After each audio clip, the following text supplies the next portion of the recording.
আচ্ছা, নাও তোমরা যেটা ফলো করতেছো সেটা হচ্ছে ঢাকা বোর্ডের কোশ্চেন। হ্যাঁ, ঢাকা বোর্ড 2020, ঢাকা বোর্ড 2020 একটা কোশ্চেন তোমরা জেনে থাকবা।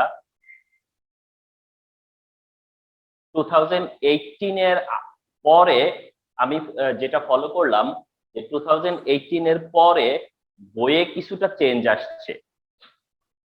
আমি এটা স্ট্রংলি ফলো করলাম যে 2018 এর পরে আহ, তোমার হচ্ছে বইয়ে কিছুটা চেঞ্জ আসছে, যার কারণে তোমাদেরকে আসলে বোর্ড কোশ্চেন ফলো করা মানে হচ্ছে তোমরা 2019 আর 2020 এর বোর্ড কোশ্চেন গুলো ফলো করলেই চলবে। অর্থাৎ 2019 এর অল কোশ্চেন্স এন্ড 2020 এর অল কোশ্চেন, সেটাও কিন্তু কম না, সেটাও কম না। কিভাবে চিন্তা করো, 8টা বোর্ড, এক একটা বোর্ডে যদি 8টা করে স্টেম থাকে, তাহলে এক বছর 64টা স্টেম, তাহলে 2 বছর মিলে 100 উপরে স্টেম আছে। তাহলে এই 120 প্লাস বা 128টা যে স্টেম আছে, সেই 120টা স্টেমের জন্য মিনিমাম কয়টা ক্লাস দরকার হবে যদি ডিসকাস করি? 40টা ক্লাসের দরকার হবে। আমাদের হাতে এত ক্লাস আছে এইসব শেয়ার করার জন্য? নাই। তো যাই হোক, আমরা তারপরেও সিলেক্টিভ কোশ্চেন্স গুলাকে নিয়ে নিয়ে শেয়ার করব মাঝে মাঝে, সবসময় না। একেবারে র্যান্ডম করে যাব এমন না। আমরা মনে করলাম যে চ্যাপ্টার 1 থেকে 6 আমরা এই সময় শেষ করেছি, তো একটু দেখি না বোর্ড কোশ্চেন কেমন ছিল। তারপরে আমরা আবার নতুন চ্যাপ্টারে যাব, আবার আমরা এক সময় আবার মনে করব যে না, একটু বোর্ড কোশ্চেনটা দেখি না কেমন হয়, এরকমটা।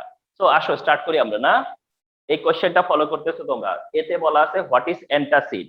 যদিও হোয়াট ইজ অ্যান্টাসিড চ্যাপ্টার 9-এ, হোয়াট ইজ অ্যান্টাসিড এটা চ্যাপ্টার 9-এ। তো তোমরা তো জানো যে বোর্ড কোশ্চেন, তো বোর্ড কোশ্চেন এন্ড কোশ্চেনটাতে অ্যাজ ইট ইজ, আমি তো কিছু চেঞ্জ করিনি, অ্যাজ ইট ইজ। তাহলে বোর্ড কোশ্চেন তো মিক্স আপ থাকবেই।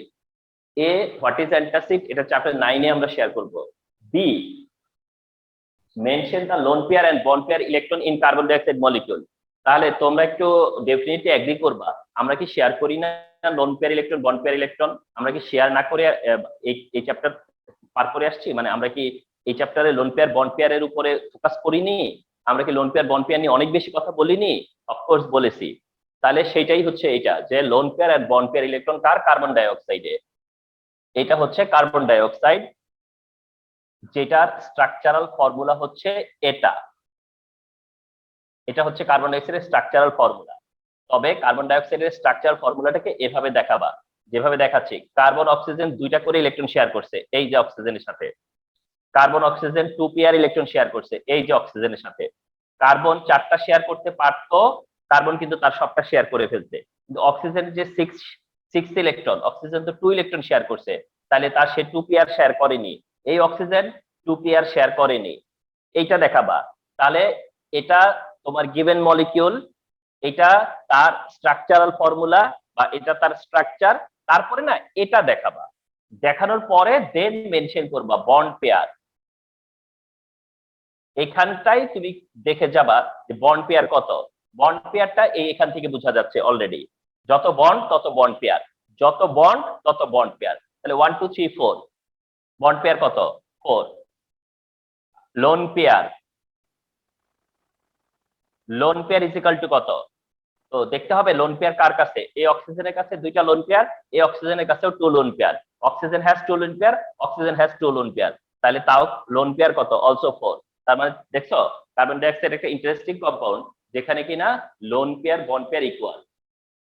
Bond pair 4, lone pair 4, bond পেয়ারও 4, লোন পেয়ার 4। বন্ড পেয়ার আছে কার্বন অক্সিজেন বন্ডের মধ্যে, আর লোন পেয়ার আছে যে 2টা অক্সিজেন অ্যাটমে। অক্সিজেন অ্যাটমে একটা অক্সিজেনের 2টা লোন পেয়ার, 2 লোন পেয়ার। একটা অক্সিজেনে 2 লোন পেয়ার, তাহলে 2 অক্সিজেনে 4 lone pair. Okay, so mention the lone pair and bond pair electrons in carbon dioxide molecule. তোমরা এখন যদি ভাবো যে স্যার কোশ্চেনটা আনসার করব কিভাবে, অর্থাৎ আমি কি লিখবো, আমি কিভাবে লিখবো, তো তুমি তো ডেফিনেটলি বলবা আনসার দ্য কোশ্চেন নাম্বার 3, তারপরে বি। হ্যাঁ, তারপরে আনসার করতেছো যে কি, যে mention the lone pair bond pair electrons in carbon dioxide. তুমি কি লিখবা? তুমি বলবা দ্য লোন পেয়ার, মেনশন কথাটা বাদ যাবে।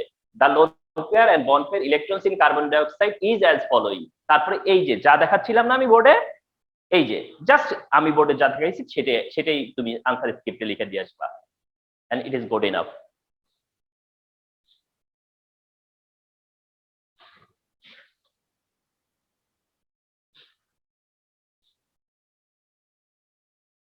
আচ্ছা, নেক্সট কোশ্চেন কি বলছে দেখো তো। Describe the bond formation of compound of element Y and Z. Describe the bond formation of compound of element Y and Z. Y and Z, তাহলে একটু ফলো করো তো। Describe the bond formation of compound of element Y Z. তাহলে element Y কি আর element Z কি? Element Y কি আর জেড কি? এখানে স্টেম কি দেওয়া আছে? 6 7 সরি 6 8 9 19। 6 8 9 19, যেখানে বলে দিছে ডব্লিউ এক্স ওয়াই জেড কোনোটাই রেগুলার সিম্বল না। ডব্লিউ এক্স ওয়াই জেড কোনোটাই কি না? রেগুলার সিম্বল না। তাহলে 6 কি? কার্বন। 8 কি? অক্সিজেন। 9 কি? ফ্লোরিন। আর জেড 19 ফর কি? পটাশিয়াম। তাহলে পরে ওয়াই হলো ফ্লোরিন আর জেড হচ্ছে potassium. Describe the bond formation compound element of Y Z. তার মানে compound Y and compound Z মিলে একটা মলিকিউল ফর্ম করবে, একটা কম্পাউন্ড ফর্ম করবে। কোন কম্পাউন্ড? তাহলে এখানে যে কম্পাউন্ডটা ফর্ম করবে ওটা কোন কম্পাউন্ড? যেখানে তোমাকে যদি আমি বলি যে তোমাকে আমি পটাশিয়াম দিলাম আর ফ্লোরিন দিলাম, আমাকে বলো কি কম্পাউন্ড হবে, তখন তুমি বলবা কি স্যার পটাশিয়াম ফ্লোরাইড হবে, তাই না? আমি আগে ফ্লোরিন বলি পরে পটাশিয়াম বলি, আগে পটাশিয়াম মেনশন করি পরে ফ্লোরিন মেনশন করি, এটা কি তোমার কিছু যায় আসে? তোমাকে যখন এলিমেন্ট দিলাম কিছু সেটা দেখবা, তুমি দেখবা যে তোমার এলিমেন্ট হচ্ছে ফ্লোরিন এন্ড পটাশিয়াম, এন্ড তুমি জানো যে পটাশিয়াম আর ফ্লোরিন মিলে কি হবে? Potassium fluoride. আচ্ছা, তাহলে তুমি জেনে গেছো যে you are suppose to given potassium fluoride. তাহলে তুমি কি বলবা? Here Y is fluorine, Z is potassium, so that the compound between Y and Z element is potassium fluoride. তারপরে কথা থাকবে কি, যে এটা একটা আয়নিক কম্পাউন্ড। আরেকটা কথা বলি, আমরা যখন বোর্ড কোশ্চেন সলিউশন করাই বা আমরা যখন বোর্ড কোশ্চেন সলিউশন ডিসকাস করি, তখন আমরা কি করব জানো? এটার হিন্টস দিব তোমাকে, তোমাকে এর হিন্টস দিব, তোমাকে এর আইডিয়া দিব, তোমাকে এর কিছু স্ট্রাকচার দিব। তারপরে তোমার কাজ হবে যে yes sir I got it, এইবার I can say details, I can do the answer, এখন আমি আনসার করতে পারবো। তার মানে তোমার আগে স্টাডি করে তাহলে কি লাভ হইছে? যদি আমি এটাকে আবার সলভ করে দেই, তার মানে তোমার অলরেডি স্টাডি আছে, তোমাকে এখন জাস্ট গাইড করা হচ্ছে যে দেখো এইটা তোমার ওই নলেজ থেকে দিতে হবে, এটা তোমার ওই নলেজ থেকে দিতে হবে, এন্ড তোমাদের কাজ হবে যে এগুলো সলিউশন করা। তো তোমাকে আমি বললাম যে এটা পটাশিয়াম ফ্লোরাইড হবে, এটা একটা আয়নিক কম্পাউন্ড, এন্ড তুমি আয়নিক কম্পাউন্ডের ফরমেশন কিভাবে আয়নিক বন্ড ফর্ম করে সেটাই ডেসক্রাইব করবা।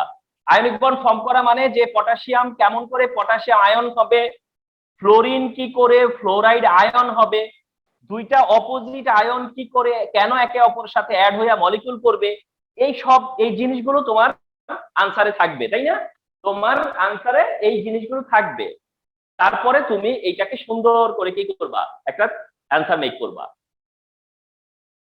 এন্ড এইটা আমার কাছ থেকে তোমাদের জন্য এটা আমার কোঅপারেশন, যে আমি তোমাদেরকে কোঅপারেশন করলাম যে বাবা এই এই এই জিনিসটা জানতে চাওয়া হয়েছে, এখন তুমি তোমার নলেজ দিয়ে এই আনসারটা মেক করো। তো ionic compound and ionic compound formation, ionic compound and ionic compound formation one important part of board question. board question এ একটা হয় ionic compound formation নয়তো একটা covalent compound formation আসাটা কি খুব ন্যাচারাল না? খুবই ন্যাচারাল না যে আইদার ionic compound formation আসবে আর একটা covalent compound formation আসবে, এটা আসাটাই তো ন্যাচারাল।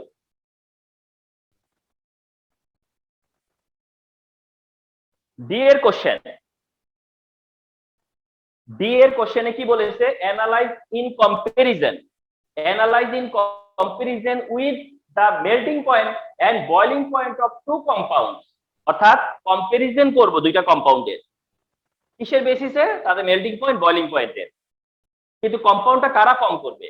ডব্লিউ আর এক্স, ডব্লিউ আর এক্স আর কে ওয়াই এন্ড জেড।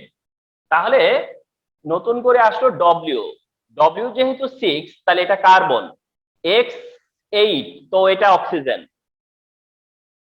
তাহলে কার্বন আর অক্সিজেন তোমাকে যদি আমি দিই, কার্বন এন্ড অক্সিজেন তোমাকে যদি আমি সাপ্লাই দেই, আর আমি আস্ক করি যে কার্বন আর অক্সিজেন মিলে যে কম্পাউন্ডটা হবে সেটা কোন কম্পাউন্ড, তুমি কি একটু টাইম নেওয়া উচিত হবে যে এটা বলতে কার্বন ডাই অক্সাইড?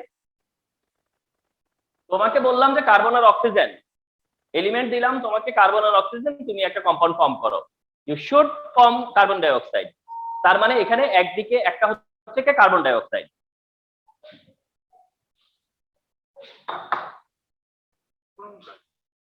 ও কি অবস্থা? হ্যাঁ হ্যাঁ হ্যাঁ, ক্লাসে নোট 50% মতো হয়েছে, 50% মতো হয়েছে। হ্যাঁ হ্যাঁ হ্যাঁ, পাই যাবা 10-15 দিনের মধ্যে, এই নেক্সট উইকে পেয়ে যাবা, নেক্সট উইকে ক্লাস নিতেছি, ফ্রি ফ্রি হিসাবে আইসো। হ্যাঁ, এই মাগরিবের আজানের আগ পর্যন্ত।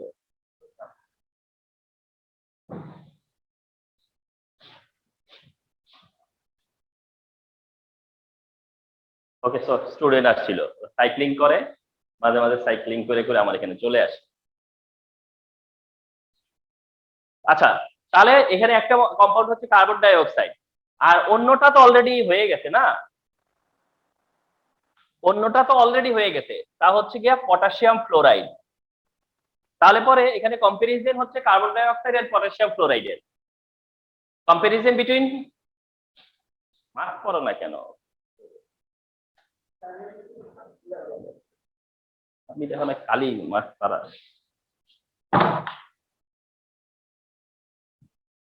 Carbon dioxide and potassium fluoride, carbon dioxide and potassium fluoride হইতেছে কম্পাউন্ড। এখন কার্বন ডাই অক্সাইড এর পটাশিয়াম ফ্লোরাইডের মধ্যে কম্পারিজন করতে হবে, কম্পেয়ার করতে হবে।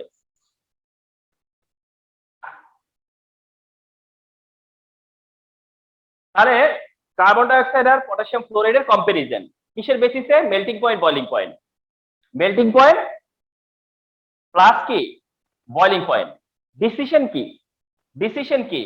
আগে কার্বন ডাই অক্সাইড আর পরে যদি পটাশিয়াম ফ্লোরাইড হয়, তাহলে ডিসিশন হচ্ছে যে carbon dioxide melting point boiling point potassium ফ্লোরাইডের চেয়ে less, carbon dioxide melting point boiling point potassium ফ্লোরাইডের থেকে লেস, ভাইস ভার্সা পটাশিয়াম ফ্লোরাইডের melting point boiling point carbon dioxide চেয়ে মোর।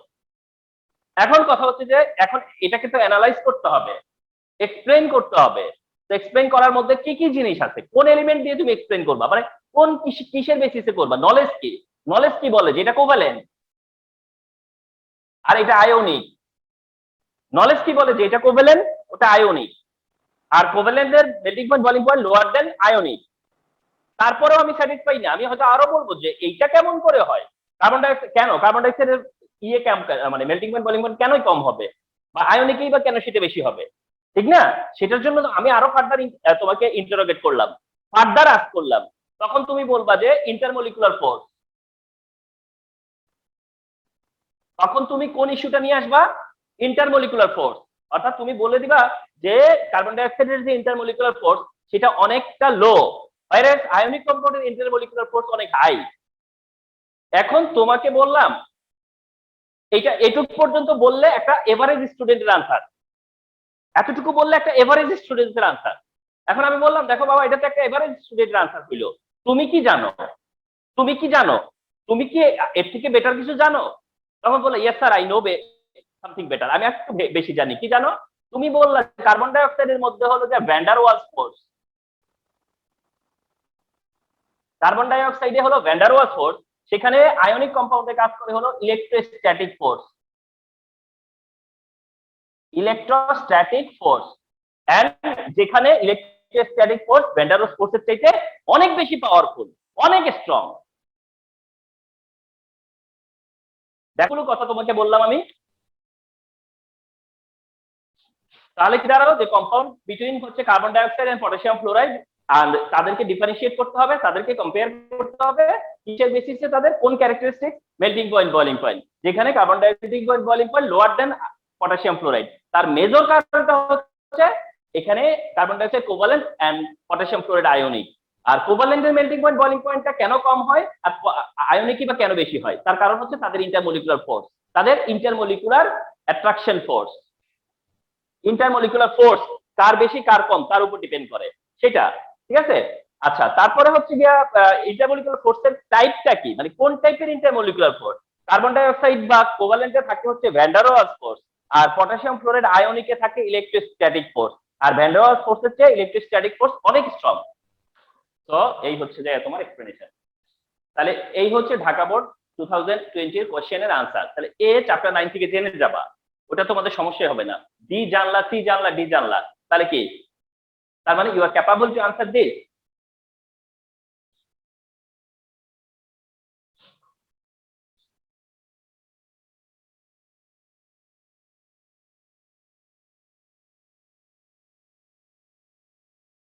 সিকিউ আমি সলিউশন করে তোমাদের কনফিডেন্সটাকে একটু লিফট করতে চাচ্ছি, মানে তোমাদের কনফিডেন্সটাকে আরো একটু মানে যেটাকে বলা হয় মানে এলিভেট করতে চাচ্ছি, যে তোমাদের কনফিডেন্সটা বাড়ো, যে তোমরা বুঝো যে না আসলে সিকিউ আনসারটা আমরা করতে পারবো।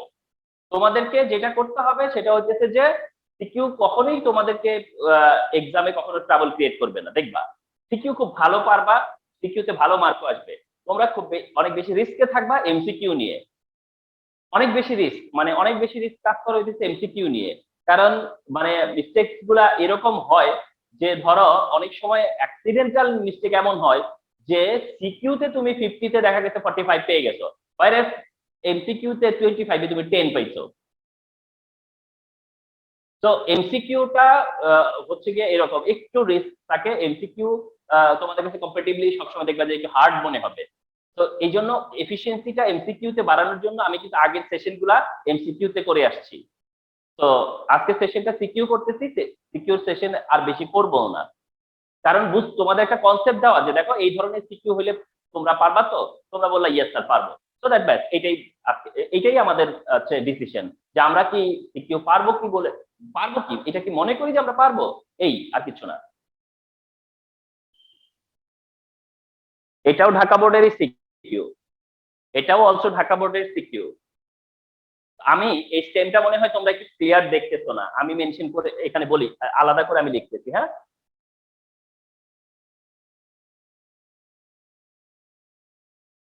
1 2 3, 1 2 3, 1 2 3 4, তাহলে নাম x 19, y 20, z 21, r 35, p 9, q 17, s 53।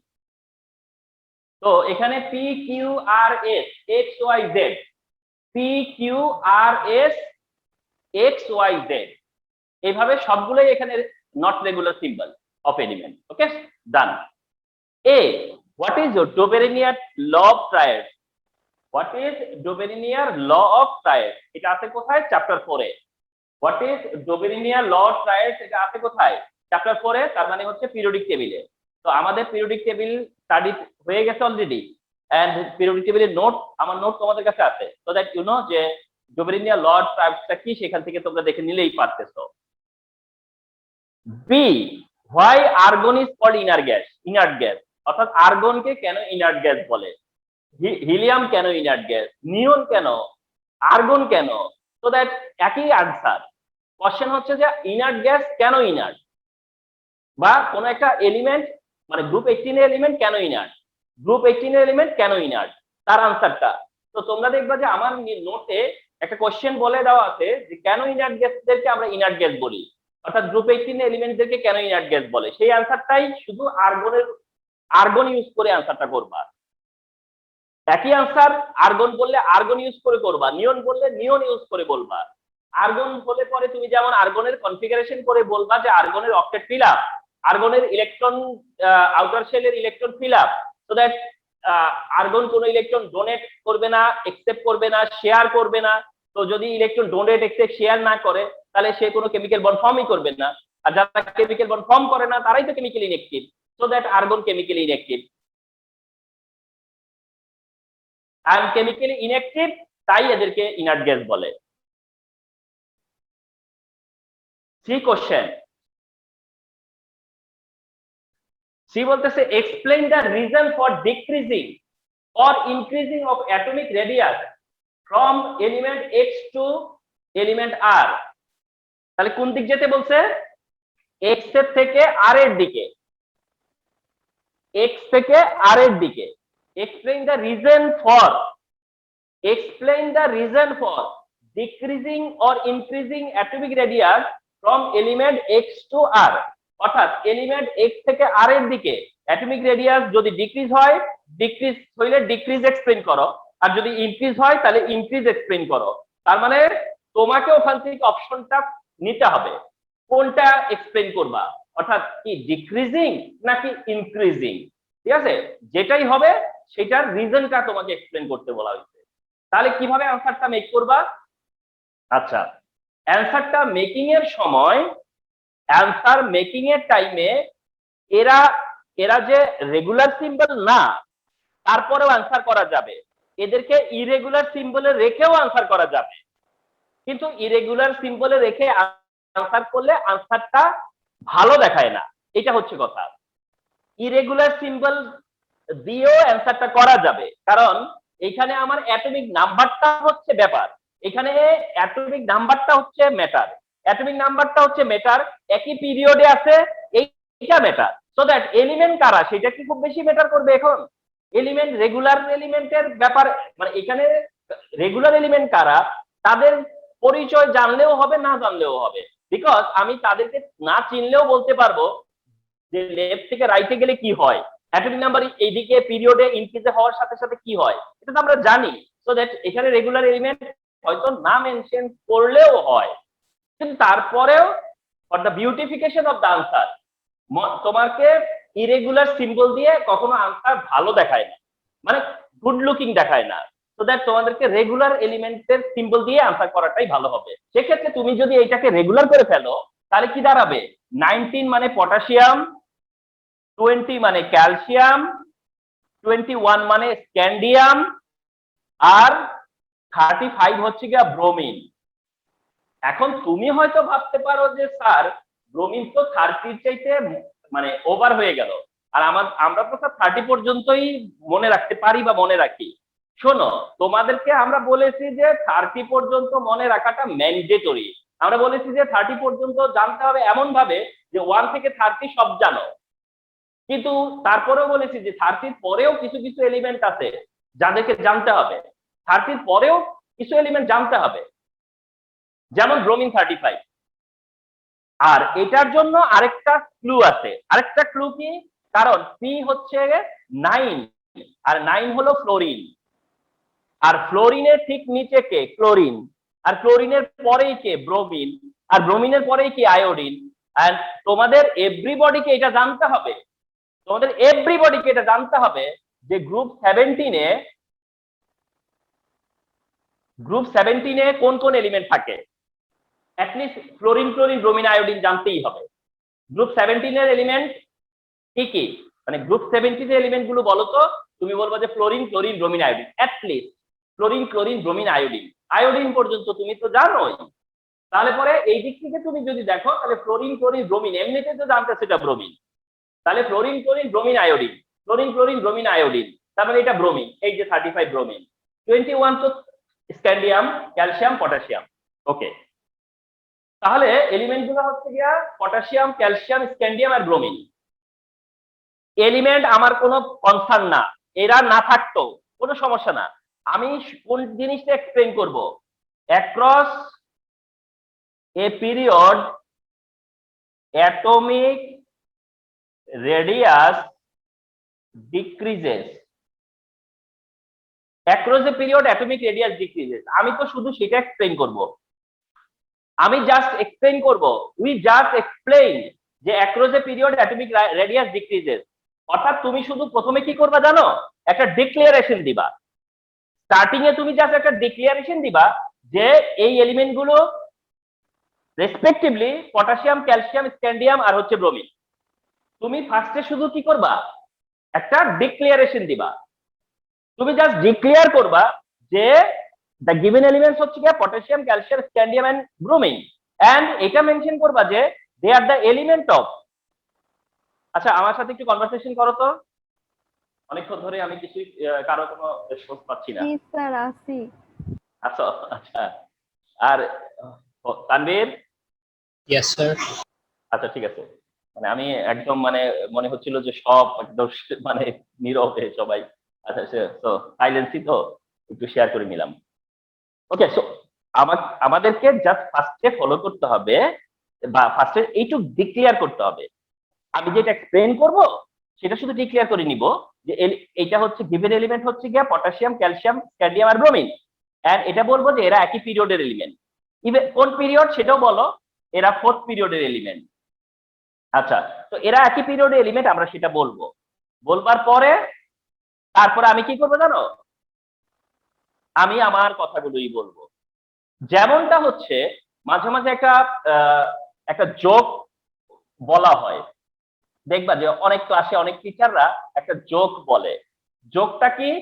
যে কোনো একটা স্টুডেন্ট ধরো দি কাউ এসে, এটা ছাড়া আর কোনো এসে পারে না, অর্থাৎ একটাই সে এসে পারে, তা হচ্ছে দি কাউ। অর্থাৎ এক্সামে আসলে শুধু সে দি কাউই লিখতে পারবে। এখন এক্সামে গেছে, কোশ্চেন তার হাতে আসার পরে দেখে যে দি কাউ আর আসেনি, আসছে হচ্ছে এ জার্নি বাই বোট, আসছে হচ্ছে এ জার্নি বাই বোট, অথচ সে পারে শুধু দি কাউ। তো কি হয়েছে তখন? সে কি করবে? সে কি করলো? এসে স্টার্ট করলো। এসেটা এমন ভাবে স্টার্ট করলো যে এসের প্রথমে সে বললো যে এ জার্নি বাই বোট লিখলো, লিখে সে বললো যে একদিন আমরা মানে বোটে জার্নি করব বলে বন্ধুরা মিলে একটা বোট হায়ার করি এবং বোটে উঠি।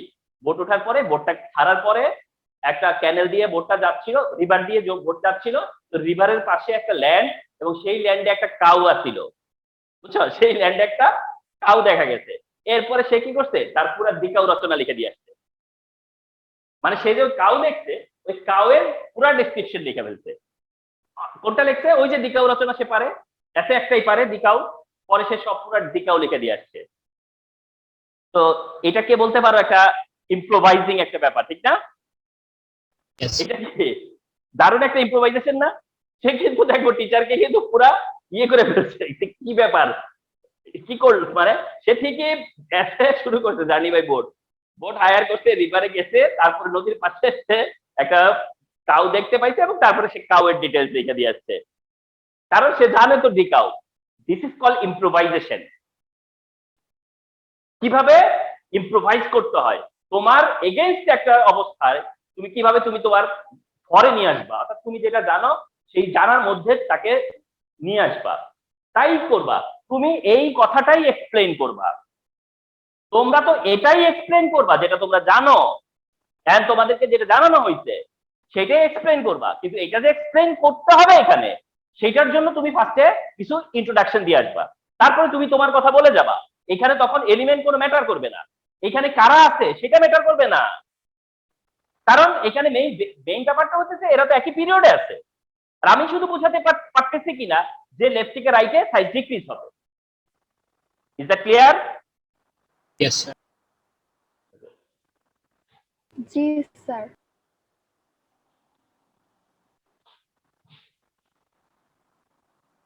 আচ্ছা, এরপরে যে কোয়েশ্চেনটা, তা হলো অনেকেই মানে এমনি জয়েনিং কম ছিল, তারপরে কেউ কেউ ডিসকানেক্ট হয়ে গেছে। এই পর্যন্ত আছে শাহরিয়ার, তানভীর, আনুশের, হাটসন, দিলীপ, হোসাইন, মেরিন, তানজিম, নাফিস, সাদিয়াতুল, তাসনিম, নীলাদ্রি ডিসকানেক্ট হয়েছে। ওকে, দেখো ডি এর কোশ্চেন যেটা আছে, ডি এর কোশ্চেনটা বলছে are the properties of element, are the properties of element in the group mention in the same type analyse with chemical equation.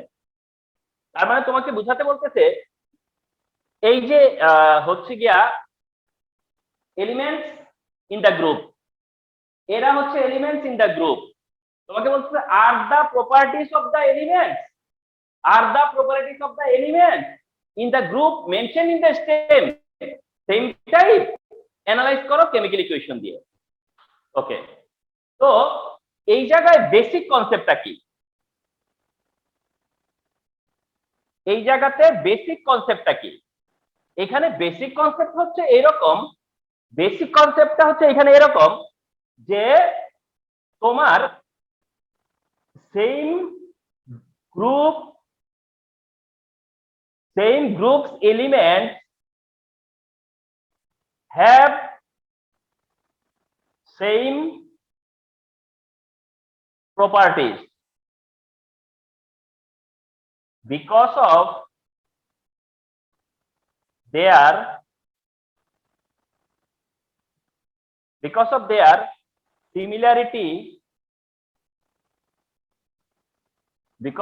similarities of electronic configuration.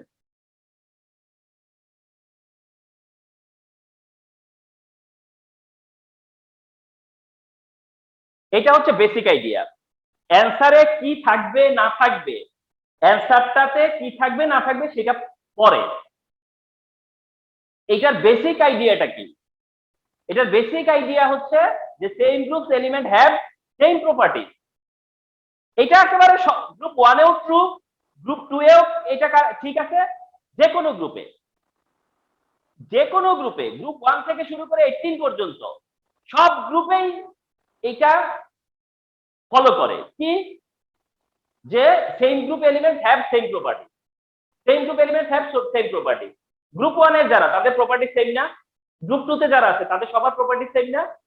পাওয়ার কম বেশি হইতে পারে, রিঅ্যাক্টিভিটি কম বেশি হইতে পারে। বুঝো না কথাটা? রিঅ্যাক্টিভিটি, পাওয়ার কম বেশি হতে পারে, সাইজ কম বেশি হতে পারে, কিন্তু নেচার, যেটাকে বলে নেচার, অ্যাক্টিভিটি, নেচার, সেটা কি সেম, সেটা কি প্রপার্টি, ওটা কি সেম। তাহলে পরে যারা গ্রুপ 17 এ আছে তারা তাদের সব এলিমেন্ট গুলোর প্রপার্টি সেম হবে, এটা তাকে ন্যাচারাল ব্যাপার, এটা তো হওয়ারই কথা। এটাই তো পিরিয়ডিক টেবিলের ক্যারেক্টারিস্টিক, কারণ পিরিয়ডিক টেবিলটা কেমনে করা হয়েছে? পিরিয়ডিক টেবিলে কাদেরকে একই গ্রুপে রাখা হয়েছে? যাদের সেম প্রপার্টি। আর এই সেম প্রপার্টি হওয়ার কারণটা কি? কেন এরা একই রকম প্রপার্টি ফলো করে? কারণ তাদের ইলেকট্রনিক কনফিগারেশন সেম। আর সবচেয়ে বড় কথা হচ্ছে একটা এলিমেন্ট কি বিহেভ করবে সেটা তার ইলেকট্রনিক কনফিগারেশনের উপর ডিপেন্ড করে। একটা এলিমেন্ট কি ধরনের বিহেভ করবে এটা কার কিসের উপর ডিপেন্ড করে? তার ইলেকট্রনিক কনফিগারেশনের উপরে না? Yes, sir. মানে সে একটা এলিমেন্ট কি বিহেভ করবে? ইলেকট্রনকে ডোনেট করবে, না ইলেকট্রন একসেপ্ট করবে, মেটালের বিহেভ করবে, নন মেটালের বিহেভ করবে, মানে যাবতীয় যা কিছু আছে সেটা কি ডিসাইড করো, কিভাবে ডিসাইড করো? তার কনফিগারেশন দেখে না? কি দেখে ডিসাইড হয়? তার ইলেকট্রনিক কনফিগারেশন দেখে। তাহলে এখন যদি একটা গ্রুপ অফ এলিমেন্টের ইলেকট্রনিক কনফিগারেশন সেম হয়, তাহলে ওই গ্রুপ অফ এলিমেন্টের প্রপার্টিও তো সেম হবে, ঠিক কিনা? Yes, sir. তাহলে পরে তোমার বেসিক কনসেপ্ট হচ্ছে যে এরা সেম গ্রুপের element, group 17 element, and they are chlorine, bromine, iodine. As they are same group elements, and same group elements have same properties because of their similar electronic configuration. এইটা আগে বলে নিবা, এইবার তুমি দেখাবা যে এবার তোমার কাছে আমি জানতে চাইবো যে আমাকে এক্সাম্পল দিয়ে দেখাও তো, যে আমাকে এমন কিছু এক্সাম্পল দাও যে এক্সাম্পল দিয়ে আমি বুঝতে পারবো যে আসলেই এদের প্রপার্টি সেম। আমাকে কেমিক্যাল ইকুয়েশন দিয়ে সেটা বুঝাইয়া দাও, যে আসলেই এদের প্রপার্টি সেম। তো আসো আমরা সেটা বোঝানোর চেষ্টা করবো কি জিনিস আছে আমাদের কাছে যেটা দিয়ে আমরা বুঝাতে পারবো যে এরা একই রকমের, এরা সেম প্রপার্টিস, এদের প্রপার্টি সেম। সেটা আমরা দেখি কি করে পারি দেখতে। Analyse with chemical equation. দেখো তোমাদেরকে আমি বলেছিলাম যে তোমাদেরকে আমি কি দিব, হিন্টস দিব। আমি বলেছি যে তোমাদেরকে আমি মানে কিছু হেল্প করব, যেটাকে তোমাদেরকে আমি অ্যাসিস্ট করতেছি। তোমাদেরকে কিন্তু এটা পুরোটা সাজায় আবার লিখতে হবে। তো সিমিলারিটি দেখাইতেছো কার? ক্লোরিন, ব্রোমিন, আয়োডিনের। দেখো তো এইটা একটা সিমিলারিটি হয় কিনা।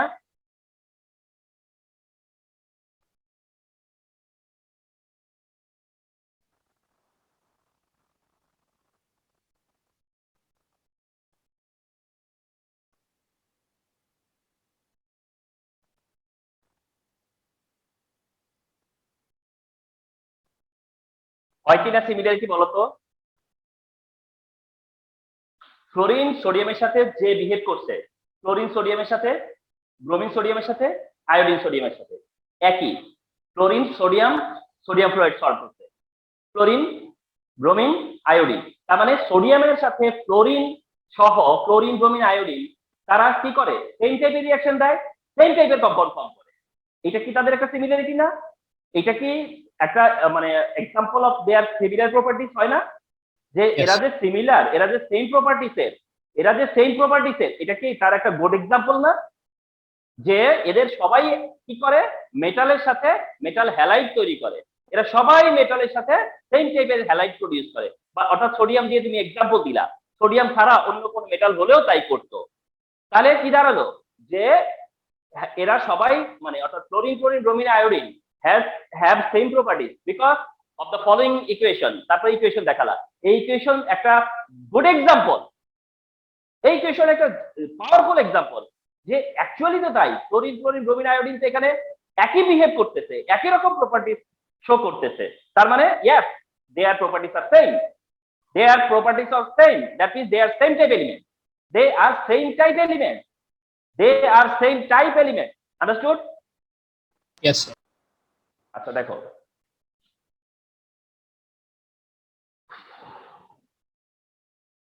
এরপরে আরেকটা আরেকটা দাও, hydrogen plus chlorine, hydrogen fluoride, hydrogen plus chlorine, hydrogen chloride, hydrogen plus bromine, hydrogen bromide, hydrogen plus iodine, hydrogen iodide. বলো বলো, এনাফ না? Yes. দেখছো, অর্থাৎ হাইড্রোজেন সাথে ফ্লোরিন ক্লোরিন ব্রোমিন আয়োডিন যখন রিঅ্যাক্ট করে তখন এরা কি করে, অ্যাসিড প্রডিউস করে। কি প্রডিউস করে, সবটাই কি করে, সবাই কি করে, একই রকম অ্যাসিড প্রডিউস করে। Chlorine hydrogen chloride, chlorine hydrogen chloride, bromine hydrogen bromide, iodine hydrogen iodide produce করছে। তাহলে কি আর বলার বাকি থাকলো বা বুঝানোর বাকি থাকলো? টিচারকে স্যাটিসফাই হবে না যে আসলে তুমি প্রুফ করতে পারছো যে fluorine chlorine bromine iodine same type element? তাহলে না, ডি এর জন্য প্রথমে তো তুমি কিছু ইন্ট্রোডাকশন দিছই, তারপরে তুমি দুইটা এরকম এক্সাম্পল দিলা। Is that clear? Yes, sir. মেয়েরা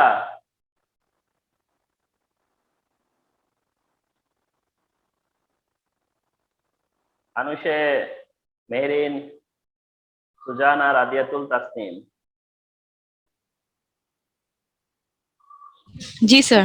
স্যার বুঝতে পারছি। আচ্ছা ঠিক আছে, তাহলে এটা শেষ। হ্যাঁ, আমরা আবার স্টেমটা দেখি। এখানে কয়টা শেল আছে? 1 2 3।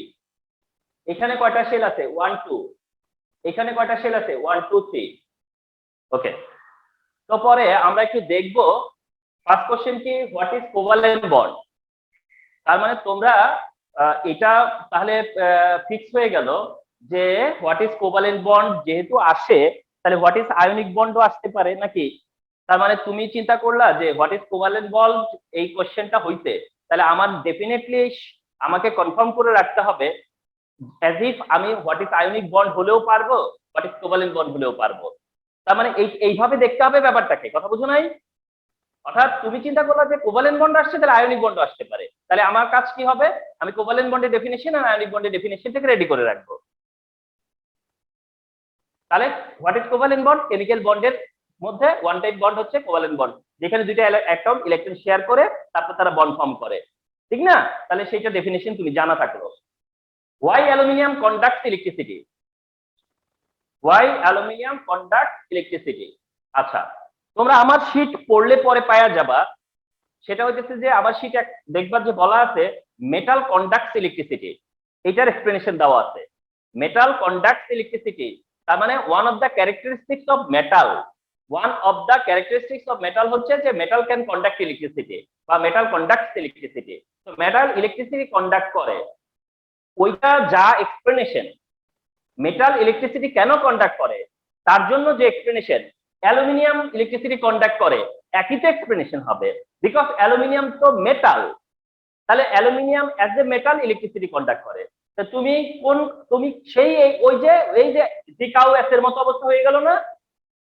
অর্থাৎ তুমি যে জানো যে মেটাল ইলেকট্রিসিটি কন্ডাক্ট করে, তুমি কিন্তু সেই কথাটাই বলে আসবা, জাস্ট অ্যালুমিনিয়ামকে মেটাল কনসিডার করে। তুমি বলবা যে aluminium metal and metal can conduct electricity.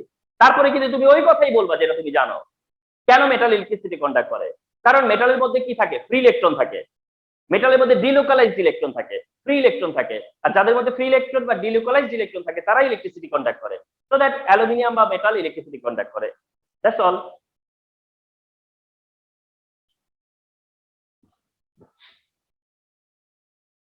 Question C. Describe with picture.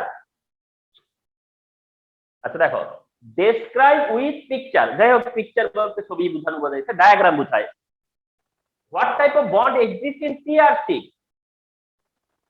TR6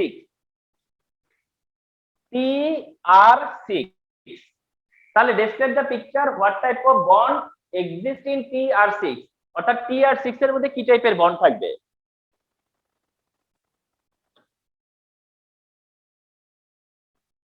TR6 তো আমি একটু দেখি, আমরা দেখি না ঠিকই। এবার এই যে খুব খুব তোমাদেরকে খুব এফিশিয়েন্ট হতে হবে এই জায়গাতে। এফিশিয়েন্ট হইতে হবে কিভাবে? এফিশিয়েন্সিটা কি? সেটা হচ্ছে যে তুমি দেখলা যে টি এর কাছে কয়টা শেল আছে? থার্ড শেল পর্যন্ত। টি এর কাছে কি আছে? Third shell. আর আরো সহজ করে দেখলে কি জানো, তুমি জাস্ট ইলেকট্রন কাউন্ট করবা। ফার্স্ট শেলে কত? 2, সেকেন্ড শেলে 8। আচ্ছা, এটা খুব ন্যাচারাল না? থার্ড শেলে গেলে ইলেকট্রন অবশ্যই ফার্স্ট শেলে 2টা থাকবে, সেকেন্ড শেলে 8 থাকবে, ঠিক না? থার্ড শেলে যখন ইলেকট্রন আছে তার মানে ফার্স্ট শেলে 2 আছে, সেকেন্ড শেলে 8 আছে, কত হলো? 10। এখন দেখতে হবে থার্ড শেলে কয়টা আছে। থার্ড শেলে 2, 4, 6, তাহলে পরে 10 আর 6 এ কত হলো? 16। তাহলে টি হচ্ছে 16, টি হলো 16, টি হ্যাজ 16 ইলেকট্রন। তাহলে 16 ইলেকট্রন কার থাকে? সালফারের। 16টা কার থাকে? সালফারের। তার মানে ইউ গট যেটা সালফার।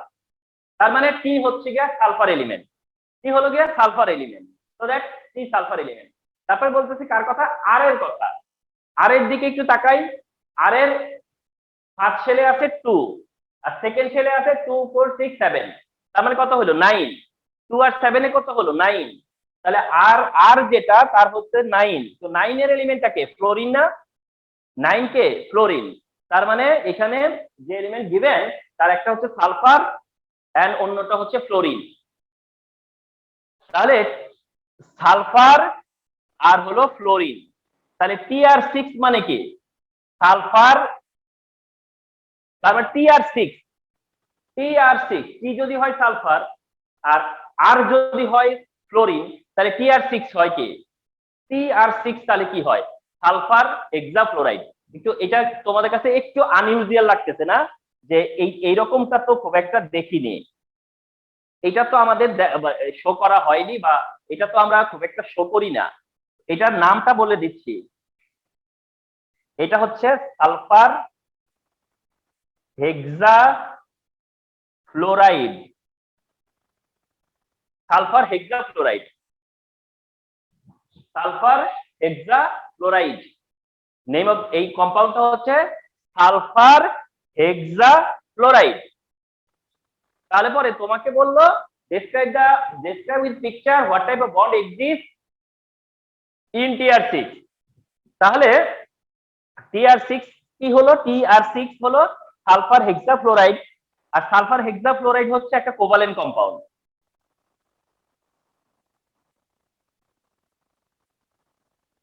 সালফার হেক্সাফ্লোরাইড হচ্ছে এখানে কোভালেন্ট কম্পাউন্ড। সালফার হেক্সাফ্লোরাইডটা হচ্ছে কোভালেন্ট কম্পাউন্ড।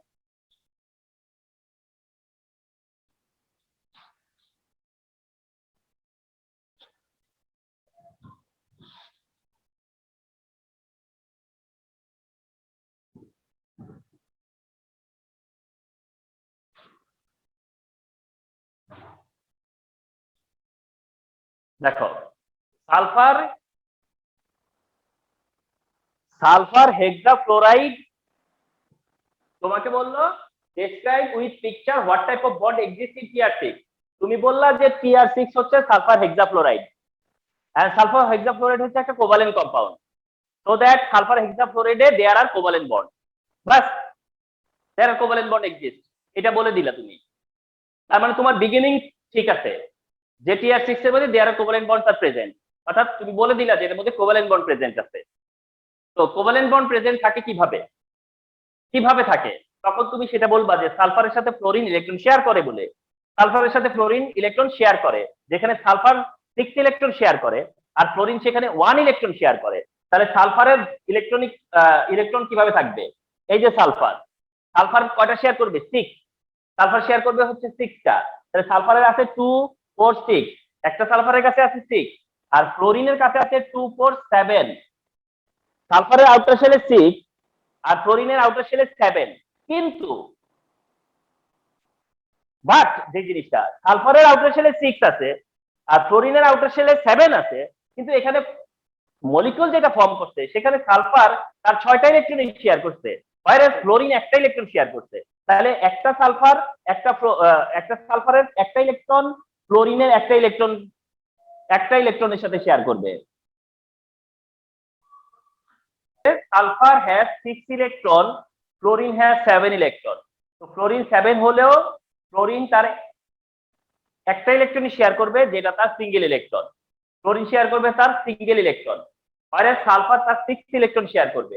তো শেয়ার করবে কিভাবে? তাহলে এই মলিকিউলের সেন্টার অ্যাটম কে হবে? এই মলিকিউলের সেন্টার অ্যাটম হবে sulphur.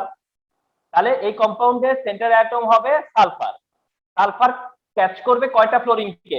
1 2 3 4 5 6, this fluorine this fluorine this fluorine this and this. এইভাবে কি হবে? তোমার সালফারের সাথে 6টা ফ্লোরিন অ্যাড হবে, 6 ফ্লোরিন অ্যাড হবে। সালফারকে সেন্টার করে সালফারের সাথে 6টা ফ্লোরিন অ্যাড হবে। ঠিক আছে, এটাই হবে তোমার হচ্ছে গিয়া সালফার হেক্সাফ্লোরাইড মলিকিউল আর কি। ঠিক আছে, এটা হবে সালফার হেক্সাফ্লোরাইডের মলিকিউল এটা। তো এটার মধ্যে সালফারের সাথে ফ্লোরিন ইলেকট্রন কি করবে? শেয়ার করবে। সালফারের সাথে ফ্লোরিন ইলেকট্রন শেয়ার করবে। সালফারকে সেন্টার করে তোমার এভাবে ফ্লোরিন কি করবে? ইলেকট্রন শেয়ার করবে। যেখানে সালফার ফ্লোরিন এটা একটা কোভালেন্ট বন্ড, সালফার ফ্লোরিনের 6টা আলাদা আলাদা সিঙ্গেল বন্ড ফর্ম করবে, 6টা সেপারেটলি 6টা সিঙ্গেল বন্ড ফর্ম করবে। এখন পিকচারের কথা যেটা বলছে, যে পিকচারের কথা, তো পিকচার কোনটা? পিকচার এটা না, এটাকে পিকচার বলে না। এটা পিকচার, যে পিকচারের কথা বলছে এটা সেই পিকচার না। পিকচারকে বলতে বোঝায় ডায়াগ্রাম। অর্থাৎ তোমার এই সালফারটাকে কি করতে হবে? অ্যাটমিক ফর্মে নিয়ে আসতে হবে। সালফারটাকে সেন্টার করতে হবে। সালফারটাকে সেন্টার করবা, এই সালফারের সাথে 6টা ফ্লোরিনকে আবার অ্যাড করবা, যেটা এরকম হবে অনেকটা।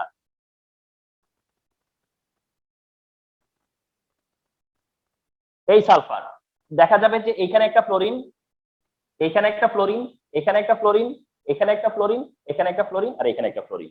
এগুলো তখন ফ্লোরিন অ্যাটম হিসেবে থাকবে। ধরো এই যে এগুলো ফ্লোরিন, আর এইগুলো সালফার। সালফারের আউটার ইনার শেলে 2 ইলেকট্রন। ও ফার্স্ট শেল ছিল, তারপর সেকেন্ড শেলে 8 ইলেকট্রন। এই থার্ড শেল কার সাথে শেয়ার করছে? ফ্লোরিনের সাথে। থার্ড শেলে কার সাথে শেয়ার করছে? ফ্লোরিনের সাথে। থার্ড শেল কার সাথে শেয়ার করছে? ফ্লোরিন। কার সাথে? ফ্লোরিন। কার সাথে? ফ্লোরিন। কার সাথে? ফ্লোরিন। এই যে এটাকে মিন করছে। সো দ্যাট আরো চমৎকার করে তোমরা আনসারটা মেক করে আমাকে দিয়ে দরকার হলে চেক করাবা। আচ্ছা, লাস্ট এটা ডি এর কোশ্চেন, যেটা ডি এর কোশ্চেন কি? Is the compound QR2, is the compound QR2, QR2। তো কিউটা একটু দেখি তো, কিউটা কি হয়? কিউটা কি হয়? কিউতে দেখা যাচ্ছে যে 2, সেকেন্ড শেলে 8 10, থার্ড শেলে 2, তার মানে 2 8 2 2 8 2, তারপর 2 8 10 10 আর 2 12, তার মানে কিউ হলো গিয়া 12। 12 মানে ম্যাগনেসিয়াম, 12 হচ্ছে কি? ম্যাগনেসিয়াম। আচ্ছা, তাহলে is the compound QR2, QR2, তাহলে কিউ হচ্ছে গিয়া অলরেডি ম্যাগনেসিয়াম, আর হচ্ছে ফ্লোরিন। তাহলে QR2 কি হয়? Magnesium fluoride. তাহলে QR2 এখানে একটা কম্পাউন্ড হচ্ছে QR2, QR2 তার মানে ম্যাগনেসিয়াম ফ্লোরাইড, ম্যাগনেসিয়াম ফ্লোরাইড। তাহলে QR2 কে, QR2 হচ্ছে গিয়ে ম্যাগনেসিয়াম ফ্লোরাইড। তার সাথে কার কম্পারিজন?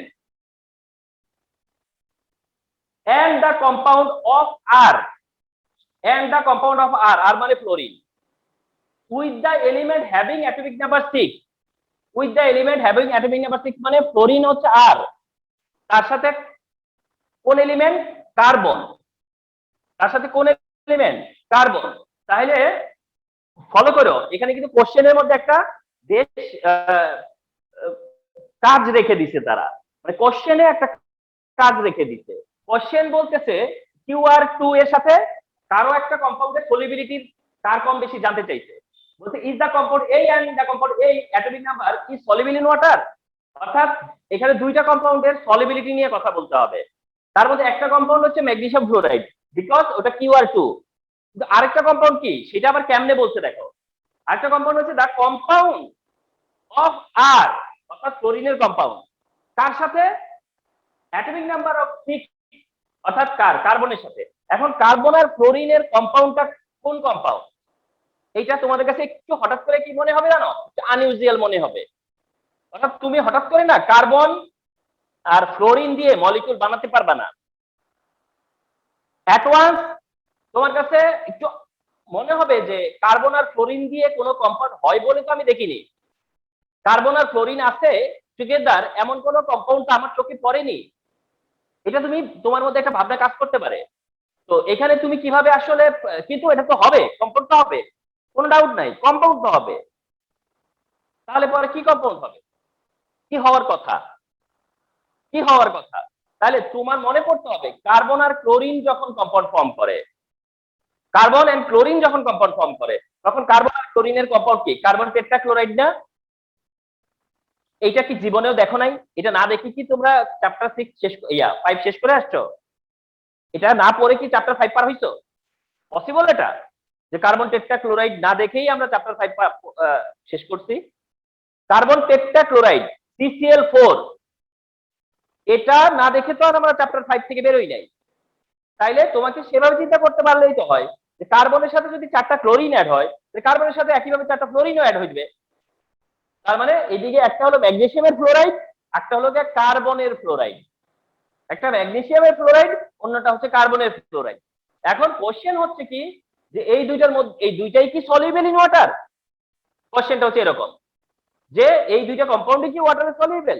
তখন তুমি বলবা যে না, এইটা soluble, magnesium fluoride soluble, but carbon টেট্রাফ্লোরাইড যেটা, কার্বন টেট্রাক্লোরাইড এটা, তাহলে এটা কার্বন টেট্রাফ্লোরাইড, তাহলে এটা বলবা ইনসলিউবল। তাহলে এটা হচ্ছে ফার্স্ট অফ অল ডিসিশন যে তুমি দেখাবা যে QR2 হচ্ছে ম্যাগনেসিয়াম ফ্লোরাইড আর অন্য কম্পাউন্ডটা হচ্ছে কার্বন টেট্রাফ্লোরাইড, যেখানে বলে দিবা যে এটা ওয়াটারে সলিউবল, বাট এটা ওয়াটারে সলিউবল না, দ্যাট ইজ ইনসলিউবল। তারপরে আসো যে কেন এটা বললা, এই ডিসিশন কিভাবে তুমি নিলা, তখন তুমি বলবা যে এটা আয়নিক আর এটা হচ্ছে কি কোভালেন্ট, কারণ এটা হচ্ছে আয়নিক কম্পাউন্ড, বাইরে যেটা হচ্ছে কোভালেন্ট কম্পাউন্ড।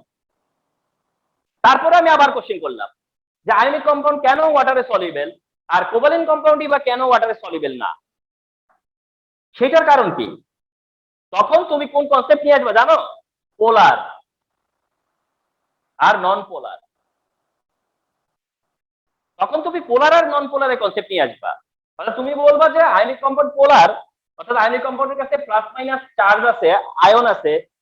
ওয়াটার হচ্ছে একটা পোলার কম্পাউন্ড, ওয়াটার হচ্ছে একটা পোলার কম্পাউন্ড। তো ওয়াটার যেহেতু পোলার, তাই যারা পোলার তারা ওয়াটারে ডিসলভ হয়, আর যারা নন পোলার তারা ওয়াটারে ডিসলভ হয় না, কারণ নিয়ম হচ্ছে পোলার পোলারে ডিসলভ হবে। তাহলে আয়নিক কম্পাউন্ড পোলার, তাই পোলার সলভেন্ট, ওয়াটার পোলার সলভেন্ট, তাই ওয়াটারে ডিসলভ হয়। কিন্তু যারা কোভালেন্ট তারা ওয়াটারে ডিসলভ হয় না। তো পোলার হইলে ওয়াটারে ডিসলভ হয়, নন পোলার হলে হয় না। আয়নিক হচ্ছে পোলার আর কোভালেন্ট যারা তারা হচ্ছে নন পোলার। তো এইটাই হচ্ছে সেই আনসার, অর্থাৎ একটা আয়নিক আর একটা covalent in terms of solubility দিয়ে এক্সপ্লেন করতে হয়েছে। আগের কোশ্চেনটাতে যেমন একটা আয়নিক একটা কোভালেন্ট ছিল, সেটাতে ছিল হলো মেল্টিং পয়েন্ট, বয়েলিং পয়েন্ট। আর এইবারও একটা আয়নিক একটা কোভালেন্ট, বাট দিস টাইম হচ্ছে সলিবিলিটি। তার মানে আয়নিকের সাথে কোভালেন্টের একটা কম্পারিজন থাকেই, আয়নিক ভার্সাস কোভালেন্টের একটা কম্পারিজন থাকতেছে। আর সেই কম্পারিজনটা হচ্ছে মেল্টিং পয়েন্ট, বয়েলিং পয়েন্টের, আর কম্পারিজনটা হচ্ছে সলিবিলিটির, যেটা আমার শিখে আমি চমৎকার করে লিখে দিচ্ছি। তাহলে দেখছো আমরা যদি পরপর দুইটা কোশ্চেন দেখি, একটা মধ্যে আমরা আয়নিক কম্পাউন্ডের ফরমেশন দেখছি, একটাতে আমাদেরকে কোভালেন্ট বন্ডের ফরমেশন দেখতে হইছে, একটাতে আমরা আয়নিক কোভালেন্টকে কম্পেয়ার করছি হচ্ছে মেল্টিং পয়েন্ট দিয়ে, আরেকবার আমরা আয়নিক কোভালেন্টকে কম্পেয়ার করছি সলিবিলিটি দিয়ে। Just follow this thing. তাহলে এইভাবেই কোশ্চেন গুলো মেক হয়। এন্ড তোমরা যখনই স্টাডি করবা তখন মনে রাখতে হবে যে আসলে তাহলে আমাকে এই জিনিসগুলো জেনে রাখতে হবে, অ্যাজ ইফ আমি যেন কোশ্চেনের আনসার করতে পারি। ওকে, so for today this is I think